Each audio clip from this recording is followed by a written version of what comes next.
ताई माझी भाऊकी, माझा सख्खा भाऊ पक्का. कोण बोललं? ऐका बरं का, ही काळाची गरज आहे. आज भावाभावांचं पटत नाही. कधीतरी विचार करा, आज भावाचं आणि आपलं जमत नाहीये. दोन भाऊ असतात, दोन्ही भावांचं जमत नाही. एका भावाने मला फोन केला आणि सांगतोय काय, ताई माझ्या सख्ख्या भावानं माझ्या रानामध्ये मिरच्या, लिंबू आणि काही उतारे असतात, मला माहिती नाही, मी तर कधी बघितलेलं नाही, ती माझ्या रानात टाकलंय. माझं वाटुळं व्हावं ही कोण विचार करतोय? माझा सख्खा. का? कशासाठी? आठवा ना.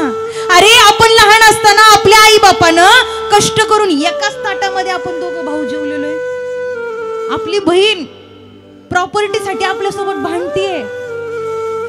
दोन भाऊ एक बहीण असली ना, त्या दोन्ही भावांच्या मनात प्रश्न असतो, आता बहीण आपल्याला हिस्सा मागणार आहे. मी नेहमी सांगते, भावानं बहिणीला सांगायचं आणि बहिणीनं भावाला सांगायचं. आज आपण एवढं वैभव कमवलंय, आई बापाच्या जीवावर कमवलंय.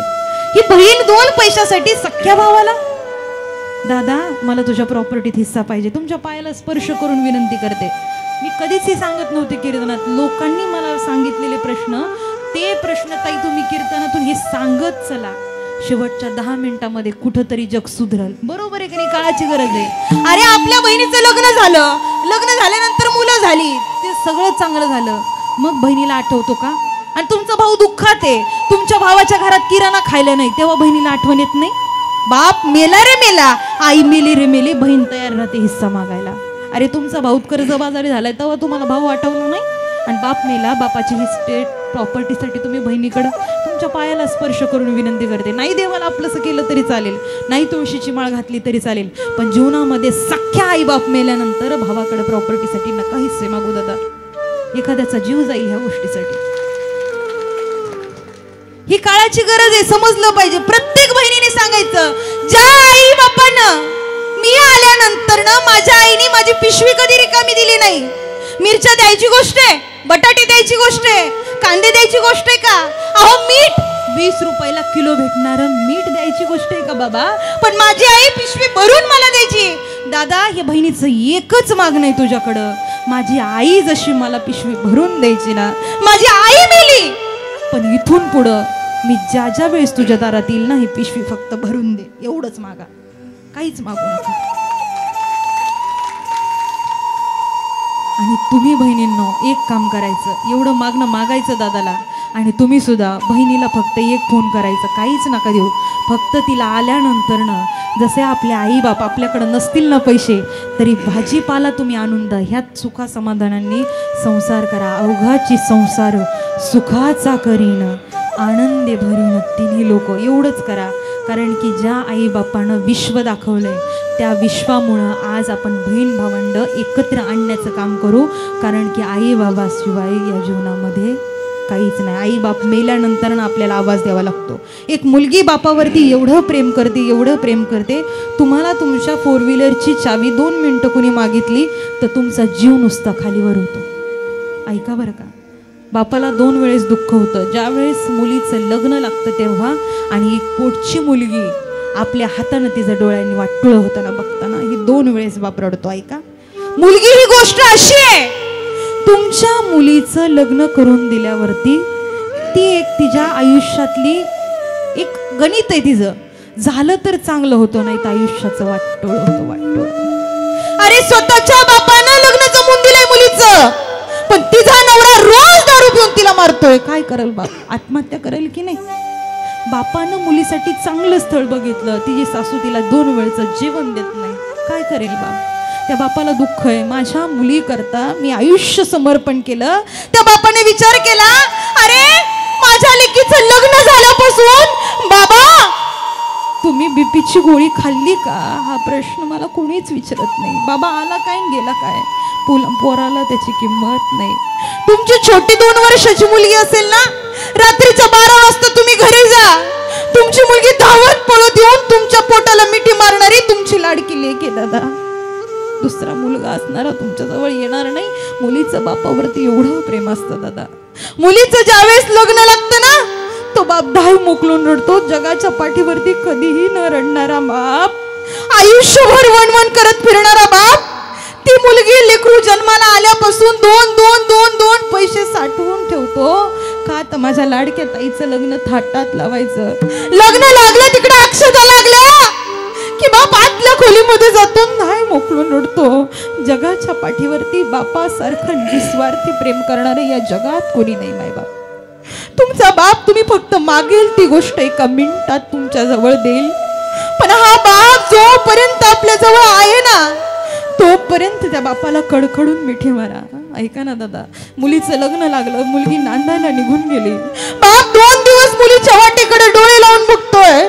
माझी लाडकी लेक मला सारखा आवाज देते, बाबा कधी येणार आहे जेवायला, बाबा कधी येणार आहे जेवायला. आता मला कोण फोन करून बोलवेल जेवायला, माझी तायडी कधी येणार आहे. ऐका बरं का, ती मुलगी सारखं प्रेम करणारं या जगामध्ये नातं कोणी नाही.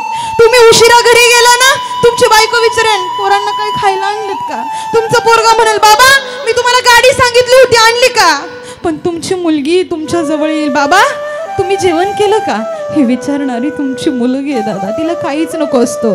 ती मुलगी बापाला जाऊन सांगते, बाबा तुमच्या आयुष्यामध्ये तुम्हाला काही नाही जमलं तरी चालेल, आपला बाप दुःखी आहे ना, आपल्या बापाकडे पैसे नसतील ना तर मुलगी शाळेमध्ये सांगितलेली फी सुद्धा 4 दिवस न भरता शाळेत जाणारी मुलगी असते.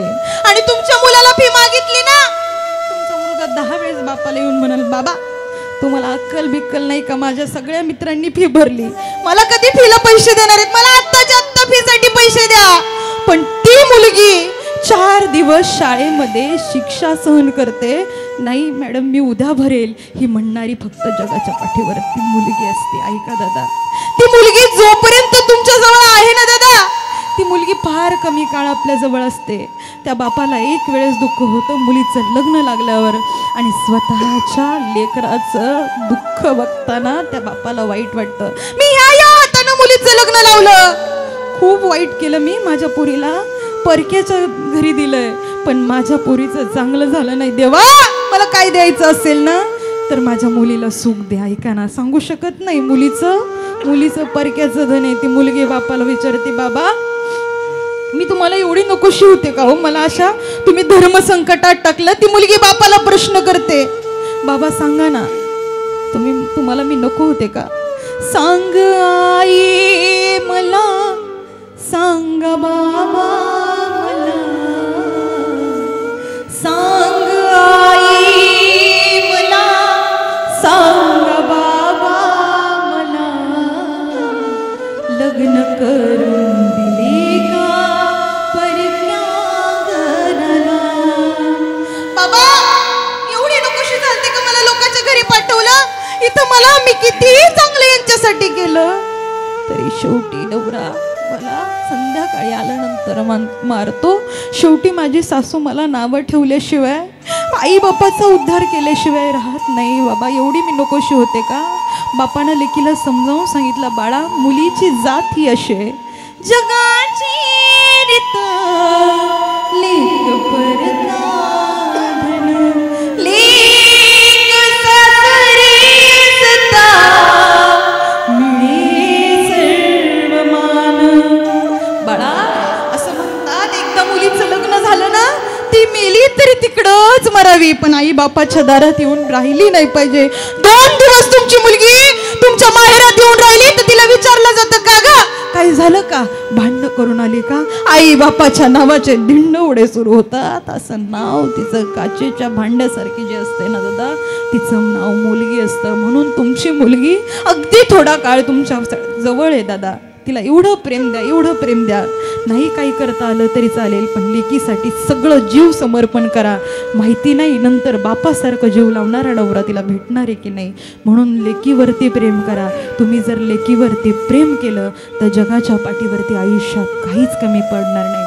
मी आज तुमच्या समोर सेवेकरता निवडलेला अभंग, त्या अभंगामधून एका स्त्रीचं सामर्थ्य दाखवलं की त्याच्यातून ती खऱ्या अर्थानं देवापर्यंत पोहोचली. आज जे सांगितलं त्यातून सगळ्यात जास्ती काय कळालं तर देवाला आळवा, देव तुम्हाला भेटेल.